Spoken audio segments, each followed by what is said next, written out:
সংঘাতময় পরিস্থিতি থেকে উত্তরণের জন্য আন্দোলনরত শিক্ষার্থীদের সঙ্গে আলোচনায় বসতে আগ্রহী আওয়ামী লীগ। তবে এ বিষয়ে ক্ষমতাসীনদের দেওয়া প্রস্তাব নাকচ করে দিয়েছেন আন্দোলনকারীরা।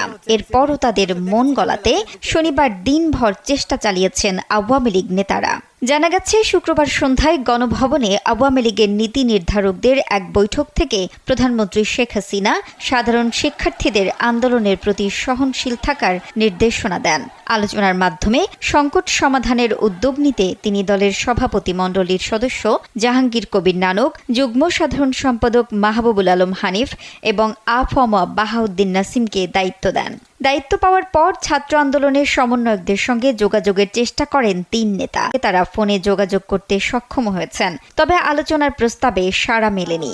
দিনভর চেষ্টা করেও শিক্ষার্থীদের আলোচনার টেবিলে বসাতে রাজি করা যায়নি। তবে এ বিষয়ে চেষ্টা চালিয়ে যাচ্ছেন আওয়ামী লীগ নেতারা।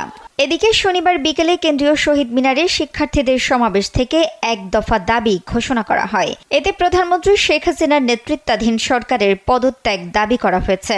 তবে এরপরও শিক্ষার্থীদের প্রতি নমনীয় থাকতে চায় আওয়ামী লীগ। দেশে শান্তি প্রতিষ্ঠায় তারা দায়িত্বশীল আচরণ করবেন বলেই দলটির নেতাদের প্রত্যাশা। আওয়ামী লীগের ত্রাণ ও সমাজ কল্যাণ সম্পাদক আমিনুল ইসলাম আমিন শিক্ষার্থীরা কঠোর মনোভাব প্রকাশ করলেও আলোচনার বিষয়ে আমরা আশাবাদী। দেশের শান্তি চায় সবাই, শিক্ষার্থীরাও এর বাইরে নয়। আশা করি শান্তিপ্রিয় শিক্ষার্থীরা শিগগির প্রধানমন্ত্রীর আহ্বানে সাড়া দেবে।